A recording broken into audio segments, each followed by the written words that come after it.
Okay, today I've made my way over to my friend, Mr. Wheelman's shop. He's always got lots of projects going on. And today we're going to do a project on our camper.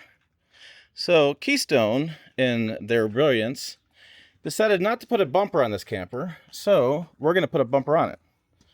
So they have this frame down here, but as you can see, it's about 6 inches or so below the outer part of the camper. We have some brackets, and we're going to install the bumper, and we're going to fix their mistake. Hey, it's Tim, Pickup Truck Plus SUV Talk, and we're going to get pretty damn handy today. Yeah, so it should be a cool project. Let's get started. So our plan is to take these brackets. They're mild steel, about a 1/2 inch thick. We had made at a local company here in town. And we're going to take off this corrugated plastic here. They have these slots that our bracket fit into.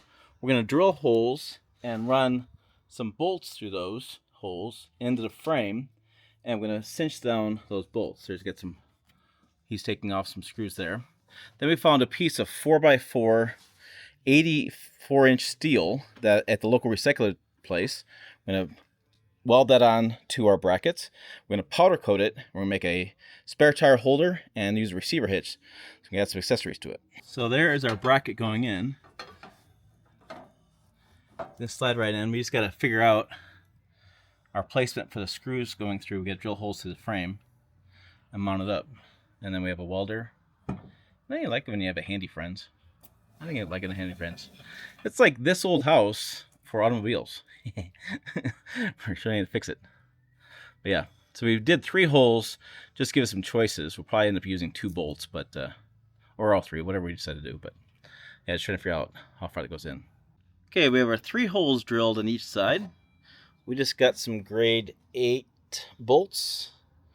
We're gonna go ahead and put those on and get that all secure. Then we'll grab our piece of steel maker bumper and powder coat that and weld things together. Okay, here is the plan. We have this piece of steel we got from Recycling Center, a salvage yard more accurately. We were going to order a new piece, but the steel company wanted like $600. This was $33. Haha.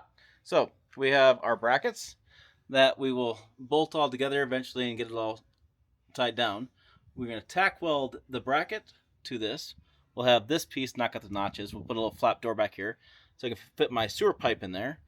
We will get this coated. We'll add some accessory mounts to this, like the spare tire and the receiver hitch. And we'll put a expanded metal on top of this too so you can stand on it so it's not so slippery. And yeah, one more step in the process. Sponsored by my friends at Screen Pro Tech. They make the film that goes over top the infotainment screen and digital dash. This is a great product. It keeps the smudges off, keeps the scratches off, and it actually makes the screen, for the entertainment screen, more of a tacky feel. So on long road trips, like I just finished a long camping trip, it was easier for me to pull up my music, pull up my podcasts, and use the map. My finger didn't slip around so much on the screen, and it was easier to use those systems. I also kept off a lot of the smudges, fingerprints, and didn't have any scratches from, say, anything I was using. The screen still looks brand new. Have any problems with it, I can peel it right off. I can order a new piece of film, go over top of it. It's like you would with a cell phone. It keeps that screen nice. So I'm not worried about any time in the future having a scratched screen, and I can keep that looking like brand new. Go ahead and get yours at screenprotect.com. About $60 for the infotainment screen and the cover. They have it for all makes and models. Get 15% off. Use discount code PICKUP15. They make this nice little cylinder. It's like a boutique kind of cylinder. It comes with all your screens in there, and then they have a application that with a little applicator and a really nice high quality cloth used to clean it as well as after you apply it, and some spray to put it on. So easy to apply. I've had videos on the channel on how I've applied it, and it's held up on my truck and my wife's Ford Ranger. We've both been really happy with this product. So make sure you get yours. I really was looking for something for these trucks we buy that have these really big screens. Make sure I want it protected. This has been really good.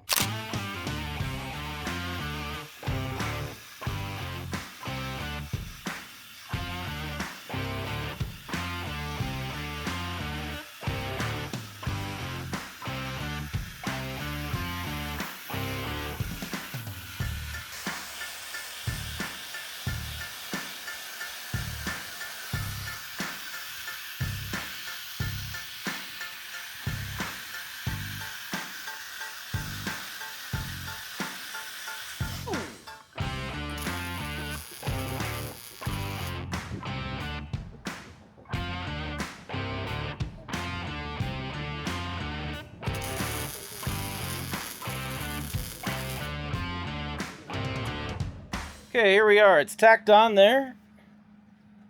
Pretty heavy duty. 98 pounds is what they told us at the scrapyard, how much this weighs.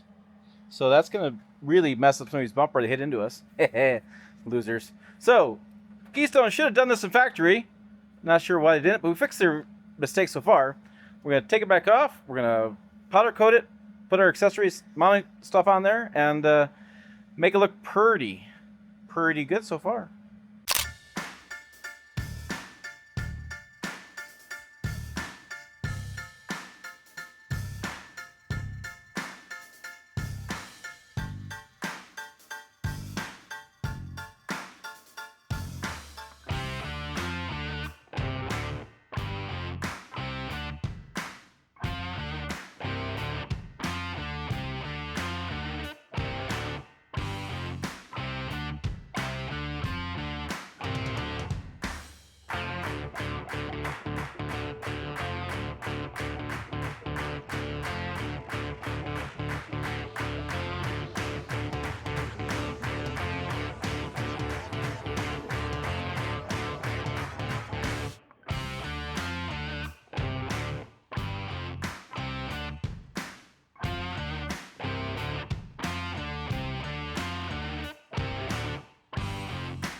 And now the finished product. Damn thing looks like factory. So here's how it looks attached to the back of our camper. So there's nothing here before, which is kind of stupid because if anybody hit you, we'll go right through this and cause lots of expensive damage. So this is a nice piece of steel back here. We got this from the kind of recycle yard, and then powder coated it, mounted it up, cut it, put it in. This piece we didn't cut, but we cut all the gussets and stuff. Had the lined up. He cut this piece off, another vehicle, and put this on there. We have our spare tire now. We can carry back here. There was no spare tire carrier at all with this camper, which is kind of stupid. And then these here will open and close, and we can put like a sewer in there if we want to, and then close that. So we are all set, ready to go. All right, so who would have thought that we're going to modify our camper? I didn't think that either. But this is a good project to do. I'm glad I've had this done. Make camping with this a lot better, a lot safer, knowing I have protection on the back of this camper. So for more interesting stuff we do on this channel, make sure to check out the videos up over here. Website down below as well, pickuptrucktalk.com. Big shout out to my friend Corey, Mr. Woolman, for helping me out with this project. As always, thanks for watching. I will see you down the road.